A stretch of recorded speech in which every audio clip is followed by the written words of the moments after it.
Hi, this is Joe again with another review. For this video, we'll be discussing the 2009 Disney film, The Princess and the Frog. Of course, this movie, other than maybe past Pocahontas, this is the most politically correct movie ever in the history of the Disney company. And I'll explain why.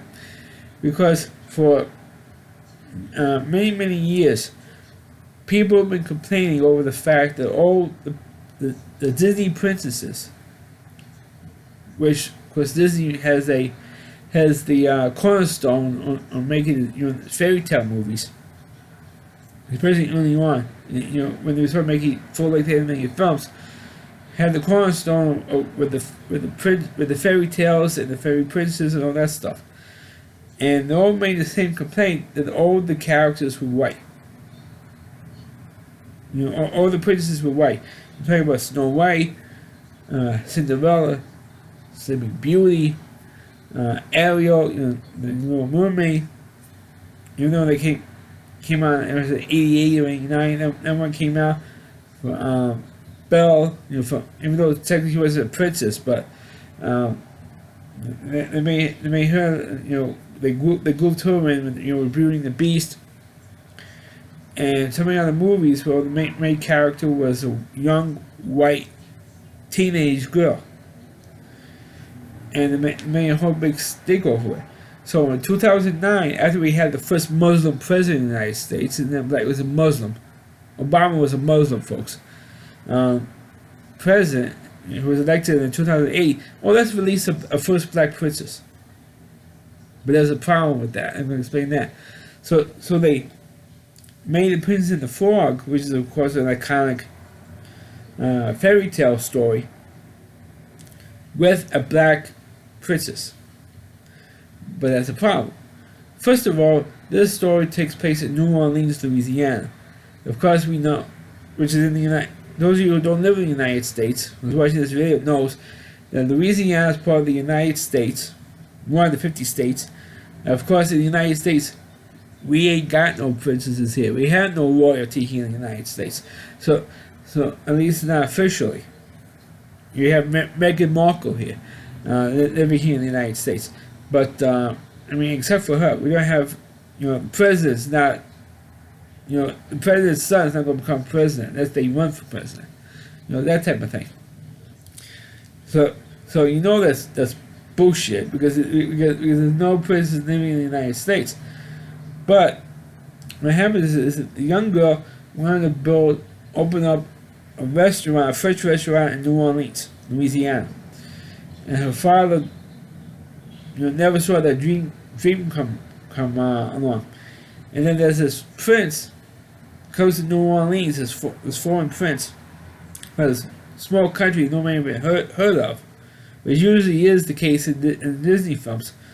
Comes to the United States, goes to Mardi Gras in New Orleans. It's probably Mardi Gras time, and he goes to see this evil character called the Shadow Man, who is like this evil voodoo guy, and he put in some voodoo whammy, like this curse on the prince, turns him into a frog, and he had somebody impersonating the prince so he could marry this rich guy's daughter in New Orleans to get that money. And that was the plan. And it turned the prince into a frog.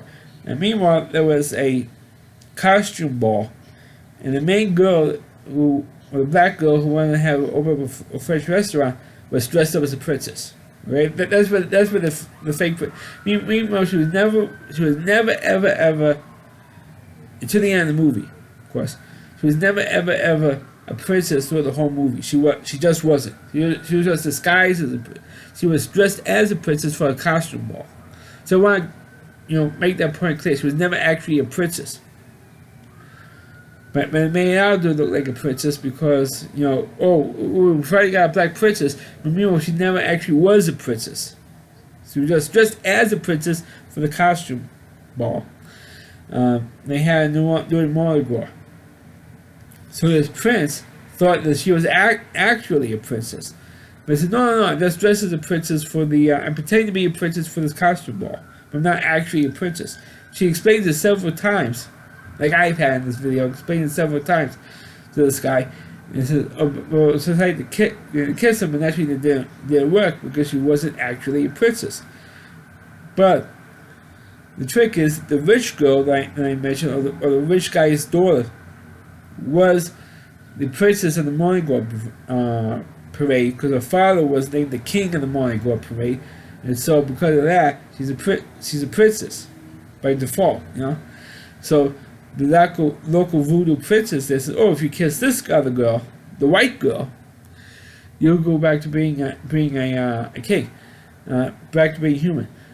And meanwhile, the black girl, I should say, actually did kiss the frog, but she turned into a frog herself. So the rest of the movie, you had pretty much her turning into a frog, and the two of them were trying to get back to being human. But meanwhile, it was too late for the white girl to kiss the guy, and she does kiss the frog, by the way, the white girl. So you have both the white girl and the black girl kiss the frog.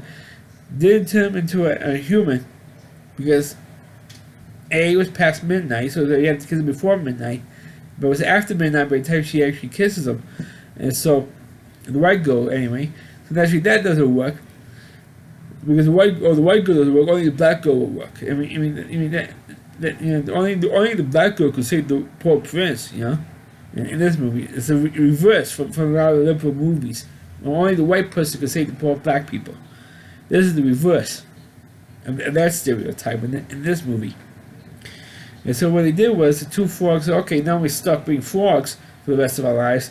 Let's get married as frogs. So this voodoo princess marries him. And as soon as they said, "Oh, now you are frog man and frog wife and all that stuff," so then they kiss, and then they become human because now she's officially a princess because she married the prince, and which is a real crazy bullshit, crazy thing. I mean, it makes my head hurt just figuring out the plot of this thing, and then they actually do get married in a human ceremony, and they do get married. They defeat the voodoo guy. By the way, they did defeat him before they even got married. When they were still frogs, they defeated him. And by the way, they do defeat the Shadow Man. But you know they were still frogs, and then it became human. Because then she became a princess, the black girl, which I think was really. I mean, it makes my head hurt. I mean, this movie was. I mean, I've seen plenty of Disney movies. They could argue that's, bad interpretation and stuff. They compare it to Pocahontas, very politically correct, because Pocahontas. It was a good movie. I mean, I did like Pocahontas. If you saw my review on that film, but the problem with Pocahontas was that every person who voiced an American Indian character in Pocahontas was voiced by an actual American Indian. That's what made it politically correct. It was politically correct. Pocahontas was, but wasn't historically correct because they got a lot. They told the tall tales of Pocahontas and John Smith in that movie. But this one, The Princess and the Frog, was politically correct because now we're finding out a black princess. I mean, it'd be like the same crap. Oh no, we're finding out a black president. Now we're going to have a black American president. Now we're going to have a black princess in a Disney film. I mean, it was just crap. I mean, this has to be like one of the worst movies I've ever seen in my life.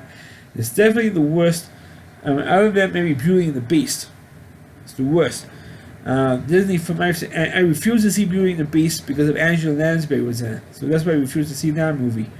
But this movie is not that much better. I mean, this one was the Disney movies that I've seen. Besides, I have not seen Beauty and the Beast because of Angela Lansbury was in it. This movie was the absolute worst Disney film I've ever seen in my life because it was so politically correct, so over the top. The plot was horrible. The songs were even worse. I don't know who wrote the songs for this movie, but the songs were god awful. And what made it worse was that you had a talking alligator who likes to play the blues. He was awful. You had a neurotic alligator playing the blues. I mean, that was a terrible character. You had this horny as hell lightning bug. That was a terrible plot character.